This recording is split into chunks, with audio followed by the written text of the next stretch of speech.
"Mom!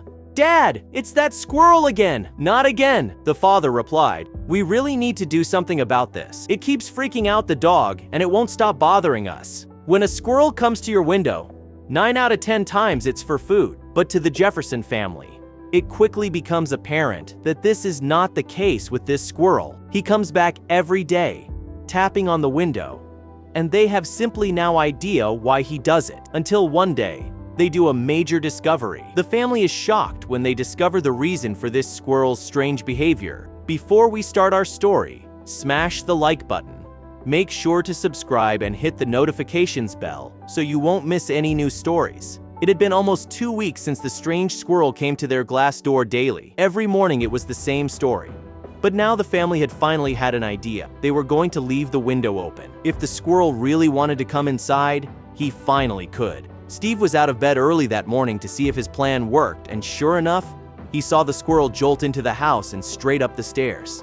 He quickly followed it, hoping he could finally figure out why it kept coming back daily. The squirrel did something the Jeffersons had not expected at all, and ran all the way to the attic. When it reached the attic, it jumped into an old box Steve and the family hadn't touched in months.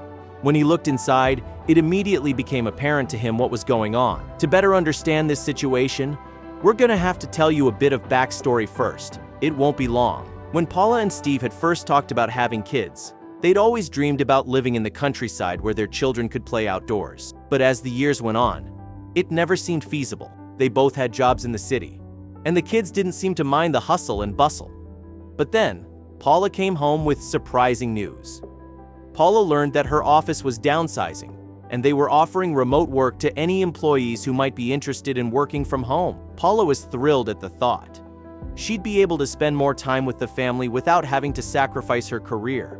Steve had an even more extreme idea. Steve suggested moving out to the countryside, since Paula wouldn't have to go into the office every day. While he would have to quit his job, Steve knew that he'd be able to find something new wherever they went. Paula was hesitant, but finally, they decided to put their apartment on the market. But where would they go instead? The Jeffersons moved to a small town in Ohio, where there was a huge forested area nearby and several parks for hiking. It was so different from the city that it took them a while to get adjusted. Everything seemed so quiet, but while Paula and Steve were happy to be there, not everyone was pleased.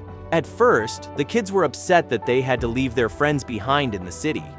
Over time, however, they started to fall in love with their new home. There was more space for them to explore as they rode their bicycles around the area. But there was one thing in particular that really changed their minds. Animals were always coming out of the woods to spend time in their yard. The kids were delighted to see so many different kinds up close. There were small animals like rabbits and larger ones like deer. But with the presence of so much wildlife, Steve and Paula knew that they had to be careful. There were more dangerous things in the trees as well. Steve and Paula had heard from the neighbors that some predators and more aggressive animals were known to be native to the area. There were boars that could destroy gardens, and even bears that occasionally wandered into neighborhoods. With all of these incredible creatures around them, the family never expected that a squirrel would make the biggest impression of all. After the Jeffersons had lived in their new home for about a month, Paula started seeing signs of movement at the edge of the yard at regular intervals.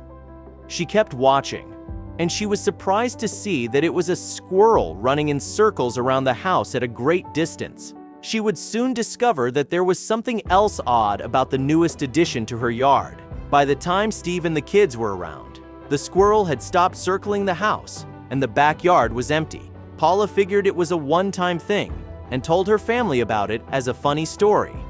None of them had any idea that the squirrel would become such an important part of their lives. Over the next week, the squirrel kept coming back. The kids found it hilarious. Steve even noticed the animal hanging out by the vegetable garden that they were trying to plant along the side of the house. Aside from its behavior, the squirrel also stood out from the others in two distinct ways. The squirrel was not only larger than the others, but it also had far more gray in its coat. The family noticed it immediately once they started paying closer attention. Its unique appearance helped them spot it whenever it returned, but its visits soon became more puzzling than amusing. When the squirrel began running in circles and acting erratically, Paula assumed it was hungry. They left food on the picnic table to see how it would react.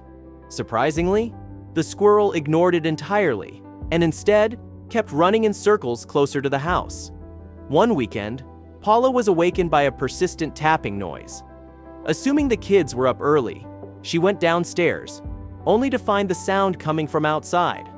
Peeking through the curtain, she spotted the squirrel dashing away. The food was untouched, far from the house, confirming it wasn't the reason for its behavior. The squirrel returned every morning, tapping persistently. While the children found it amusing, Paula and Steve grew exhausted and frustrated. Unsure what to do, they contacted a local wildlife center. But the staff had no explanation for the squirrel's odd behavior and disregard for food. They'd have to figure it out on their own. Steve and Paula decided to leave the curtain open so the squirrel wouldn't get spooked. The next morning, it was there again. Steve quietly opened the door, tossing out a few nuts. The squirrel ate just one, then stepped closer, cautiously sniffing Steve's hand before suddenly darting away. Days passed without a sighting. They assumed the squirrel had moved on. Still, they often speculated about its visits and strange behavior, wondering if they'd ever know the reason. Then, on a warm and peaceful day, the squirrel returned. The whole family was enjoying the garden. The kids played in a small pool, while Steve prepared a barbecue. The garden door was left wide open to cool the house. That's when the squirrel reappeared. But this time, it didn't hesitate. It leapt over the fence and sprinted straight through the open door into the house. Paula caught sight of it just in time and immediately alerted the family. They hurried inside, realizing they had to find it fast. Steve briefly considered closing the door, but his son pointed out that trapping it might cause panic. They decided to leave the door open and split up.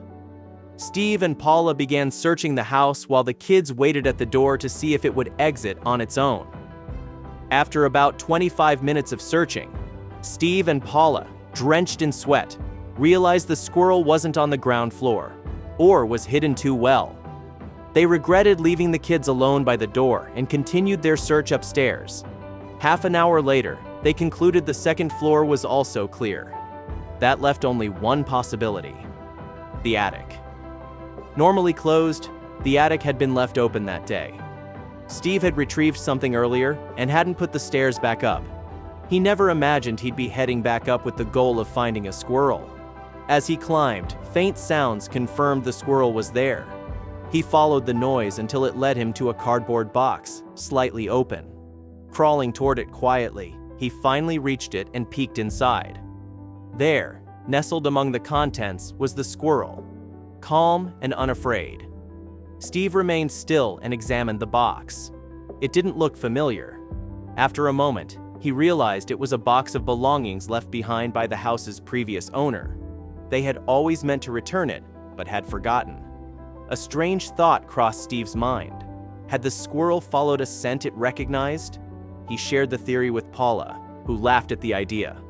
Still, Steve decided to test it. He had the former owner's number saved from the sale. She was an elderly woman who had moved to a smaller place due to maintenance issues. When Steve called, she answered warmly. He introduced himself and explained the strange series of events. There was silence on the other end until the woman's voice broke. She told Steve she knew exactly which squirrel it was.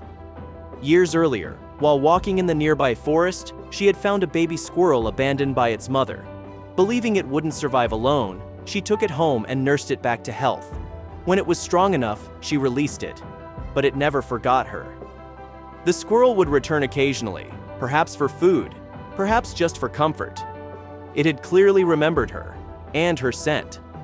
Steve and Paula invited the woman to return the following week to collect her belongings, and, hopefully, reunite with the squirrel one last time. They placed the box under shelter on the porch, where the squirrel now spent nearly all its time.